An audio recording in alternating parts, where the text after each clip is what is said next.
If you're willing to face what history tried to bury, keep listening. The first slave catcher was found at dawn, sprawled in 6 inches of ditch water, boots still laced, eyes wide open like he'd seen something funny right before he drowned. They laughed it off as a drunken stumble. The second one fell from his horse the next night, neck snapped clean, as if the ground had reached up and yanked him down. By the third, the posse started whispering. Silly accidents, all of them. But Eliza knew better. She had watched each one happen from the shadows of the cotton rows, her fingers still tingling from the leaves she'd crushed into their whiskey. Texas, 1855. The Brazos Valley. Cotton stretched for miles under a merciless sun, white bowls heavy enough to break a back by noon. The hawthorn plantation sprawled across thousands of acres, its big house gleaming white, while the quarters crouched low and dark. Men with dogs patrolled the edges, paid by the head for any soul who dared slip away in the night. Runaways were money on legs, and the law stood behind the catchers with papers and pistols. Names in ledgers were scratched out when someone vanished. No questions, no records left behind.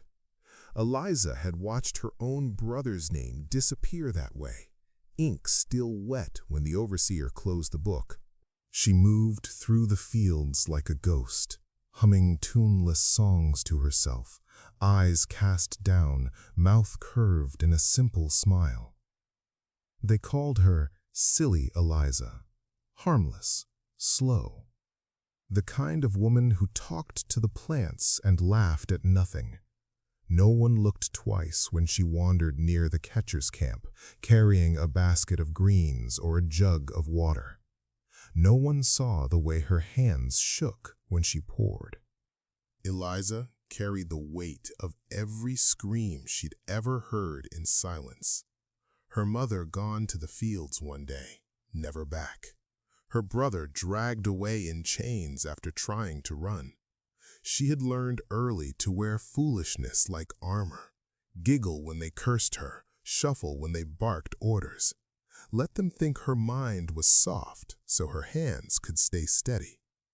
The man leading the posse was Harlan Crow, tall, scarred, eyes like flat stones.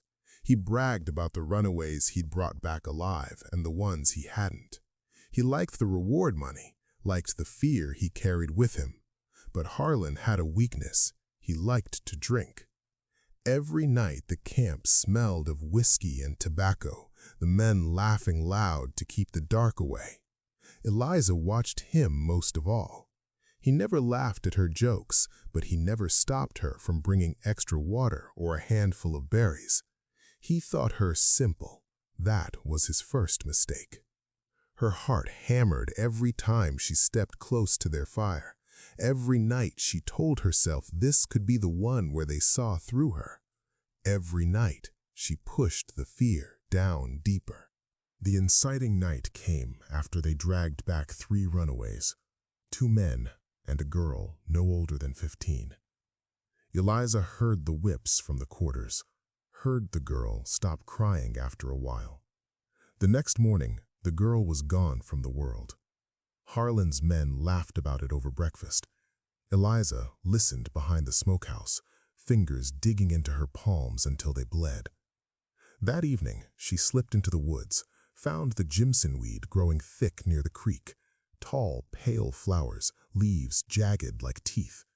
She crushed the seeds and leaves, mixed them into a paste, then stirred it into a jug of whiskey she'd left near their camp.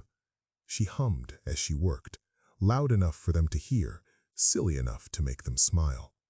"Special tea for the brave men," she called in her soft, childlike voice. "Make you see funny things." They laughed, took the jug, passed it around the fire.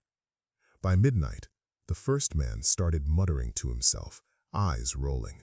He stood up, walked straight into the creek, and didn't come back up. The others thought he was drunk. They kept drinking. Night 2, 3 more dead. wandered off into the dark, screaming at shadows only they could see, found later with broken necks or faces in the mud. Harlan grew quiet, eyes darting. He started posting guards.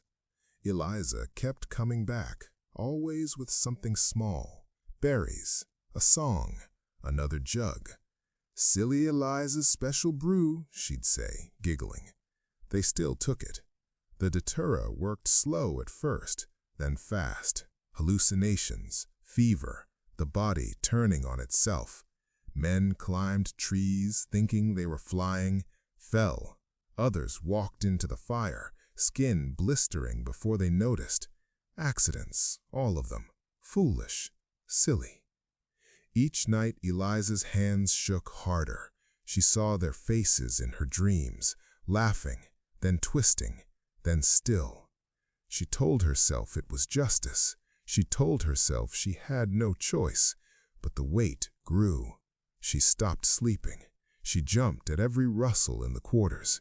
The other enslaved people started looking at her different, some with fear, some with something close to awe. No one spoke it aloud. By night 7, the posse was down by half. Harlan stopped laughing. He started searching the woods himself, lanterns swinging, calling her name like a curse. "Silly Eliza," he shouted. "Come out, girl." She hid in the reeds, heart slamming against her ribs, listening to his boots crunch closer. Then farther. She breathed again. Barely. Night 9, 10 men drank from the same jug. By morning, they were scattered across the fields, some drowned in the shallows, some burned, one hanging from his own rope like he'd tried to climb it to heaven. Harlan found them, face gray. He knew now. He just didn't know how. Night 11. Harlan sat alone by the dying fire, the last of his men gone. Eliza stepped out of the dark, basket in hand. No more giggling, no more silly voice.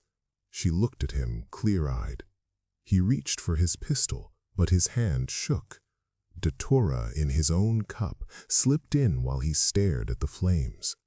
He stood, staggered, eyes wide with the visions only he could see. He walked backward into the creek, still staring at her. The water took him quiet. 38 men, 11 nights, all of them gone in foolish, silly ways. The ledgers would never list their names the same again. The posse never came back. The plantation grew quiet about it. Whispers spread in the quarters, then died out. No one looked too long at Eliza anymore. She went back to humming in the fields, eyes down, smile simple. But at night, when the wind moved through the cotton, she still heard the screams. She still saw the faces. And somewhere in the ledgers, 38 names stayed scratched out, no explanation given. What really happened in those 11 nights?